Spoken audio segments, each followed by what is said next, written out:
Bonjour, pouvez-vous vous présenter? Sylvain Romerowski, après des études à l'Institut biblique de Nogent et à la faculté de Westminster à Philadelphie aux États-Unis, j'ai été assistant dans une église baptiste à Mulhouse.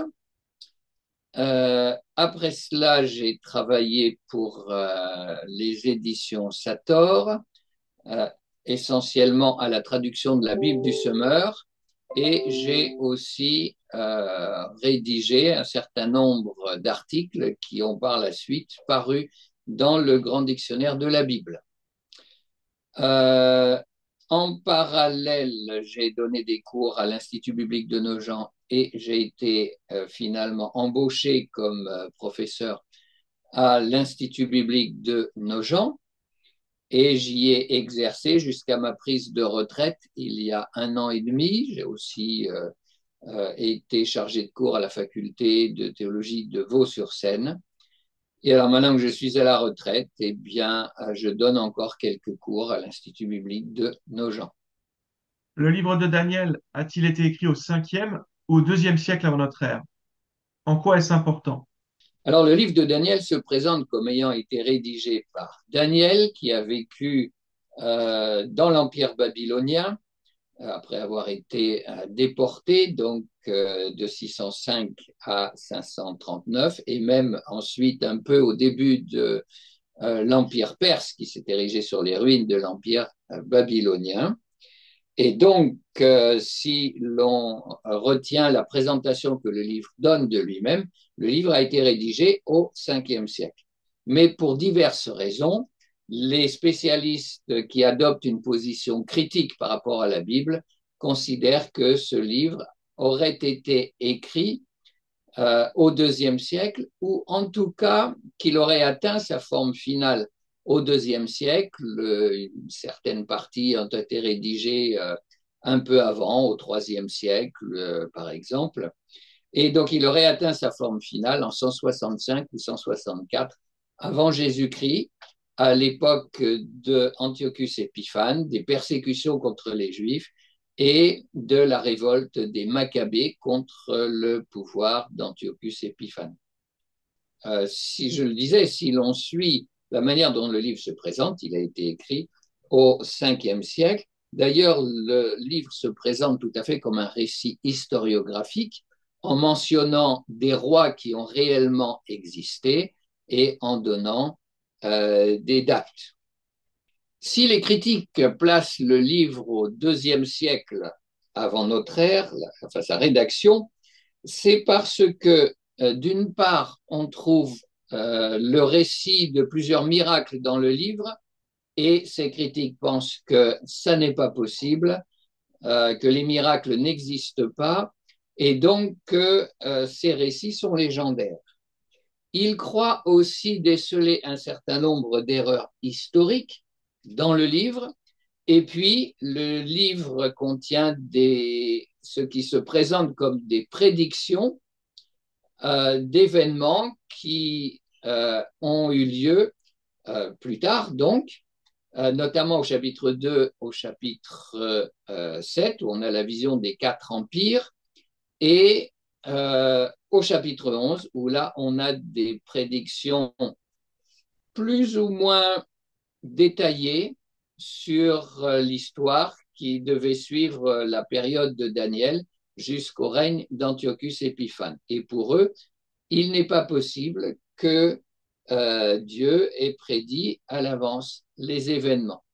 Alors évidemment, ça pose la question de la fiabilité historique du livre.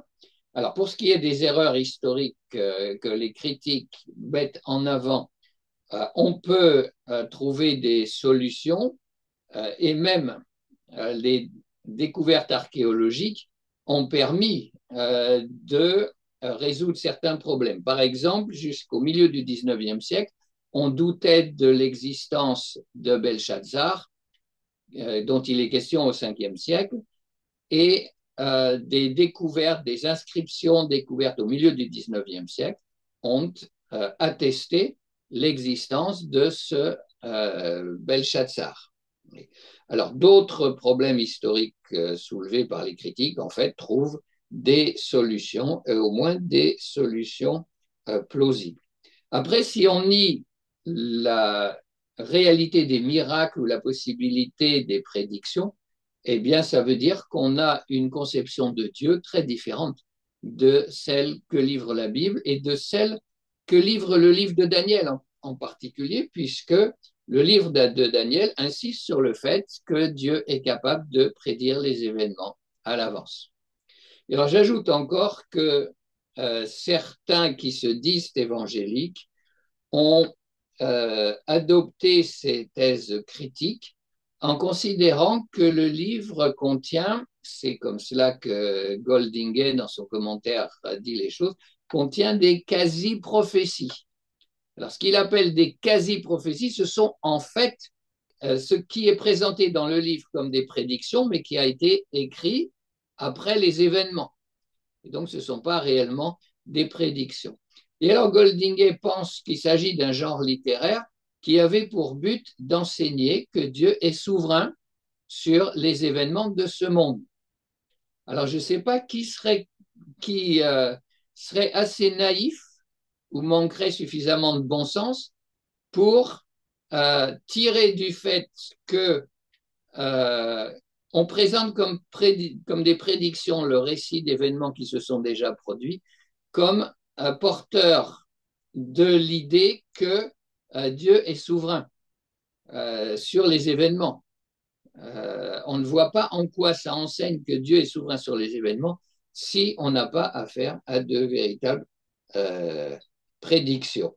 Mais voilà, certains essayent de s'en sortir comme ça et de trouver une justification théologique à ce qu'ils considèrent comme des prédictions, mais des prédictions qui ont été faites après les événements.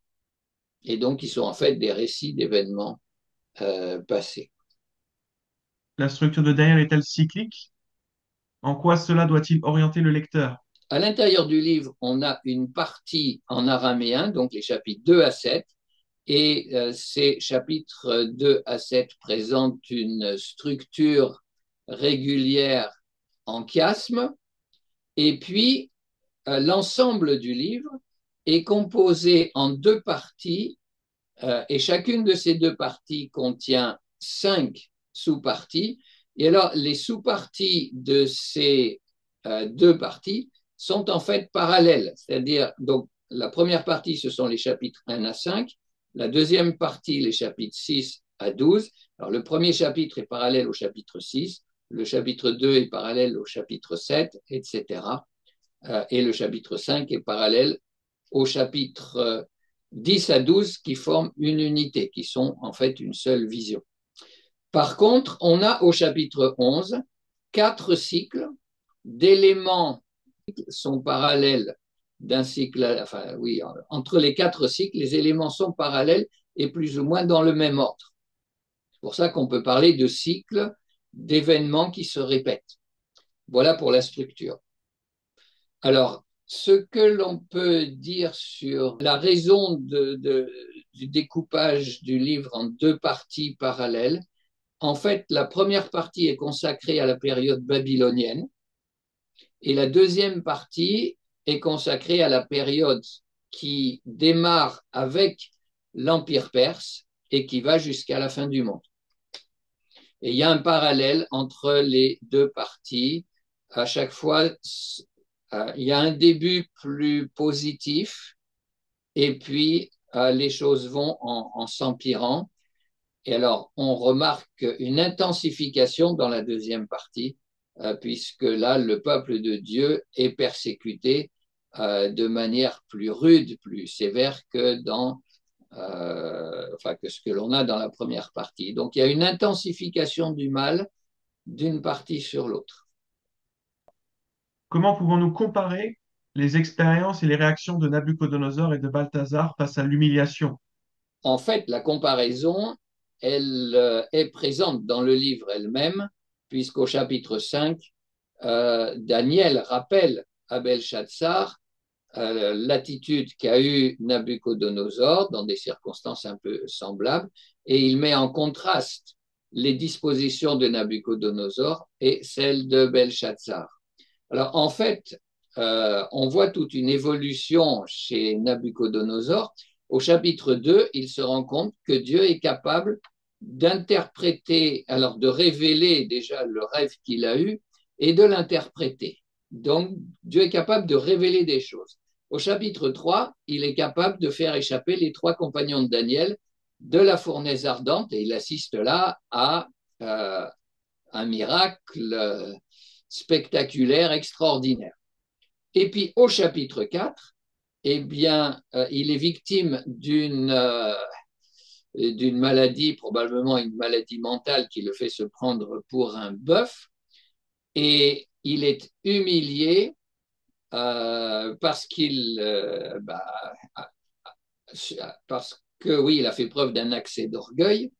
Donc il est humilié et quand il est rétabli, il reconnaît la grandeur, la souveraineté de Dieu. Alors, il avait déjà reconnu quand il a vu les trois compagnons de Daniel être libérés, mais il y a une progression. Il reconnaît la souveraineté de Dieu. Alors ça ne veut pas dire qu'il se convertit. Nabuchodonosor était un polythéiste, très superstitieux, syncrétiste, et rajouter un dieu à son panthéon, il n'était pas à ça près.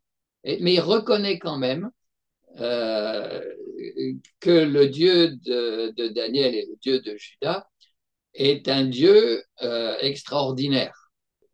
Belshazzar, lui, reçoit une révélation de Dieu, donc il y a une main un tronçon de main qui apparaît, qui écrit sur le mur, et seul Daniel est capable de révéler l'inscription, et Daniel lui révèle que bien, le royaume, l'empire babylonien touche à sa fin, et que Belshazzar lui-même va périr, mais il n'y a aucun geste qui manifesterait un changement de la part de Belshazzar ou une prise en compte du message qui vient de lui être adressé.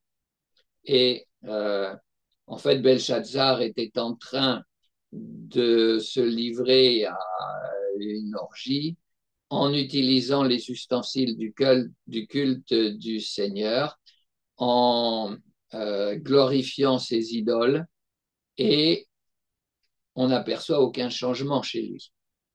Donc, il y a un contraste qui est établi entre l'attitude de Nabuchodonosor, qui est beaucoup plus noble, et celle de Belshazzar, qui finalement est méprisable. Comment interpréter la prophétie du Fils de l'homme de Daniel 7?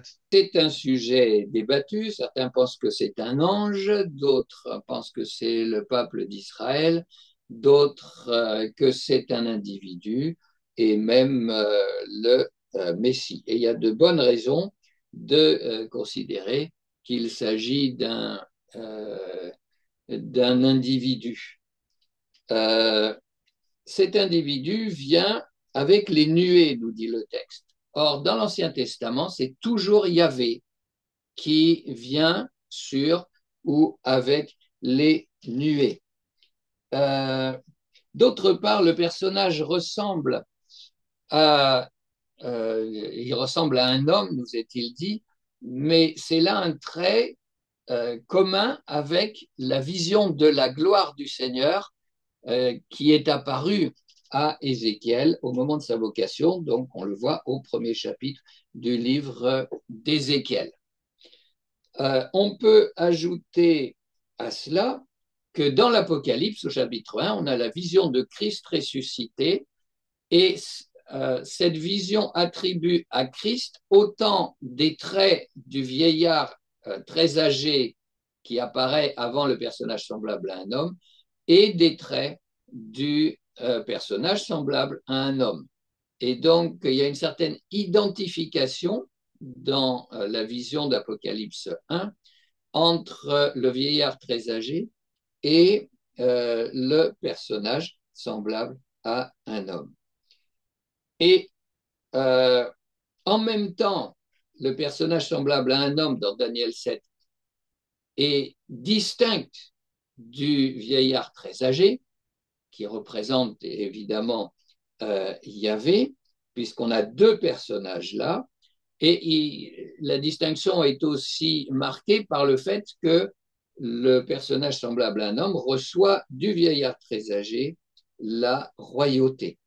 Et donc, on a affaire à deux personnages divins. Et il est intéressant de savoir que Daniel Boyarin, qui est un rabbin juif orthodoxe, qui a écrit un livre, un petit livre là-dessus, il affirme lui-même que dans Daniel 7, on a deux personnages divins. Maintenant, on peut aller encore un petit peu plus loin. C'est que la promesse d'une royauté universelle, d'un royaume qui ne sera jamais détruit, qui sera remis au personnage semblable à un homme, fait penser aux prophéties messianiques. Par exemple, Ésaïe 9, Ésaïe 11, où là, il est question d'un descendant de David. Et donc, on a là un personnage qui est à la fois divin et qui en même temps est présenté comme le Messie davidique des prophéties qui ont été apportées antérieurement.